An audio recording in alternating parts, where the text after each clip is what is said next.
नबी सल्लल्लाहु अलैहि वसल्लम का तरीका ये था कि जब भी नया चांद तुलू होता, नया महीना शुरू होता, तो आप दुआ किया करते थे, अल्लाहुम्मा अहिल्लहु अलैना बिल अम्न वल ईमान वस सलामती वल इस्लाम रब्बी व रब्बुकल्लाह। ए अल्लाह, तो इस चांद को हम पर अमन, ईमान, सलामती और इस्लाम वाला बना दे। और फिर साथ ही फरमाया कि रब्बी व रब्बुकल्लाह, ए चांद मेरा और तेरा रब अल्लाह है। इस्लाम ने क्या बताया? रब एक है, अल्लाह एक है, माबूद एक है और बाकी सारे उसके आबिद। आप सल्लल्लाहु अलैहि वसल्लम ये भी फरमाया करते थे, हिलाल रुश्दिन व खैर, रुश्द यानी हिदायत और खैर यानी भलाई, यानी हिदायत और भलाई वाला चांद हो ये।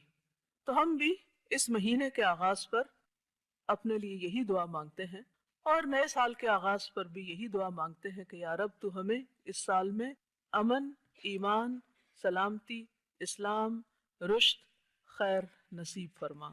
हम अपने लिए भी यही मांगते हैं और बाकी सब के लिए भी।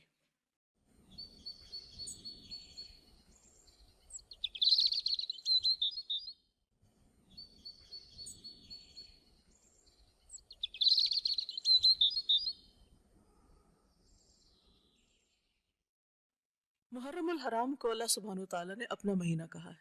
नबी सल्लल्लाहु अलैहि वसल्लम ने इसको शहरुल्लाह कहा है, अल्लाह का महीना। महीनों की कुल तादाद तो 12 है, जैसा कि कुरान मजीद से हमें पता चलता है, इन्ना इद्दतुश्शुहूर इंदल्लाहि इस्ना अशरा शहरन फी किताबिल्लाह यौम खलक़स समावाति वल अर्द मिन्हा अर्बअतुन हुरुम ज़ालिकद्दीनुल क़य्यिम फला तज़लिमू फ़ीहिन्ना अनफुसकुम।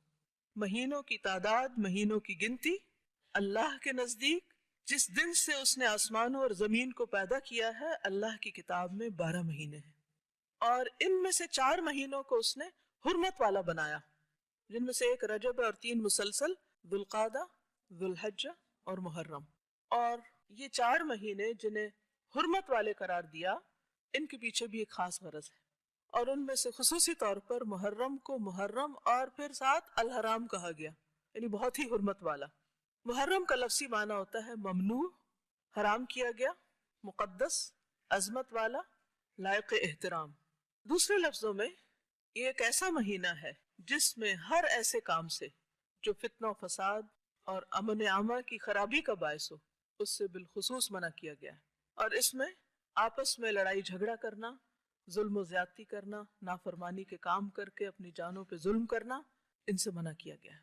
वैसे तो इंसान को कभी भी अपने आप को हलाकत में नहीं डालना चाहिए, अपने ऊपर जुल्म नहीं करना चाहिए, दूसरे इंसानों पर जुल्म नहीं करना चाहिए, लेकिन इन महीनों में खुसूसी तौर पर इसकी प्रैक्टिस करवाई गई, इसकी तरबियत की गई। आप देखिए कि साल का इख्तिताम भी किस पर होता है? हुर्मत वाले महीने पर, और आगाज भी हुर्मत वाले महीने से, यानी साल के दोनों किनारों पर हुर्मत वाले महीने हैं। हज के महीने में लोग जब हज पे जाते हैं तो क्या करते हैं? एहराम पहनते हैं और हालत एहराम में क्या कुछ बना होता है?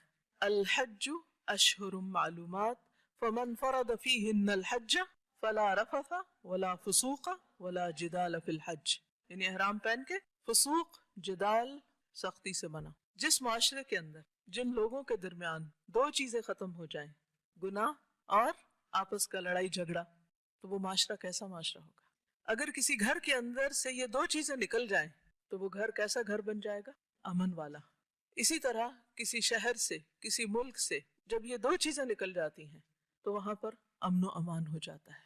हज पर भी इसी की प्रैक्टिस करवाई गई। फिर हज से वापस आओ तो फिर भी अपनी इस कैफियत को बरकरार रखो, इस हुर्मत का ख्याल रखो।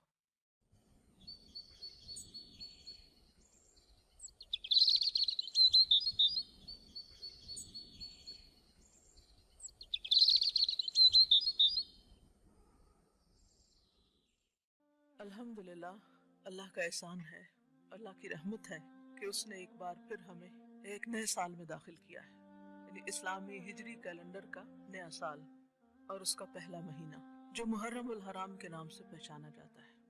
और ये भी हम पर अल्लाह का एहसान है कि वो दिनों और महीनों को फेर फेर कर लाता रहता है। साल का आगाज होता है, फिर आहिस्ता आहिस्ता 12 महीने खत्म होते, इख्तिताम होता है, फिर नया साल आ जाता है। और किसी भी नई चीज की आमद पर इंसान के अंदर एक नया वलवला, ताजगी और अच्छा काम करने के लिए एक जज्बा उभरता है।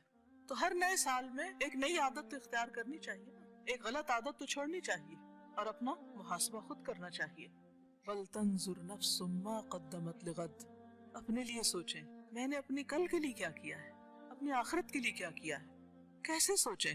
سب سے پہلے فرائض پر محاسبہ کریں کہ مجھ پر کیا کچھ فرض عائد ہوتا ہے، عبادات میں کیا فرض ہے، بحیثیت ماں میری ذمہ داری کیا ہے، بحیثیت بیوی میری ذمہ داری کیا ہے، بحیثیت مسلمان میری ذمہ داری کیا ہے. تو جو اہم ترین فرائض ہیں، بیسک رسپانسبلٹیز ہیں، ان کے بارے میں سب سے پہلے سوچنا چاہیے، کیونکہ قیامت کے دن سب سے پہلے کس کے بارے میں پوچھا جائے گا؟ فرائض کے بارے میں پوچھا جائے گا، خصوصاً نماز کے بارے میں پہلا سوال ہوگا جو اللہ کے حقوق میں سے. تو اس سال کا ٹارگٹ نمبر 1 کیا ہونا چاہیے؟ نماز کی 100% اصلاح. پھر منہیات پر اپنا جائزہ لیجئے. منہیات وہ چیزیں جن سے منع کیا گیا ہے، کہ کون سی ایسی چیز اب تک میری زندگی میں شامل ہے جس سے اللہ نے روکا اور مجھے پتا ہے اللہ نے اس سے روکا ہے اور میں پھر بھی کیے چلے جا رہی ہوں.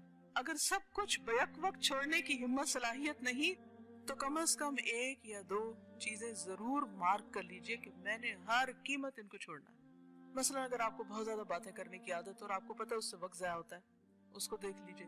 کوئی ایک چیز، بہت سارے ٹارگٹ جب ہم بنا لیتے ہیں نا 10-12 لکھ لیتے تو ایک بھی نہیں کر پاتے، پھر ہم پریشان ہوتے ہیں کہ جو کہا تھا وہ کیا نہیں. فرائض میں سے نماز کی اصلاح ایک چیز کر لیں مثلا، اور اسی طرح منہیات میں سے کوئی 1 یا 2 چیزیں اور اس پر ورک کریں. اور اس کے لیے کیا ہے؟ نمبر 1 ان کو چھوڑنا، اور پھر توبہ اور استغفار اور نیکیوں سے اس کا تدارک. یہ بڑی اہم بات ہے کہ برے کاموں کو صرف چھوڑنا ہی نہیں بلکہ اس کے ساتھ ساتھ کیا کرنا ہے؟ نیکیاں کرنی ہیں. تو محرم میں کرنے کے کاموں میں اہم ترین کام کیا ہے پھر؟ سیلف انالیسس، اپنی ذات کی اصلاح، اپنا محاسبہ اور اچھے کاموں کی پلاننگ.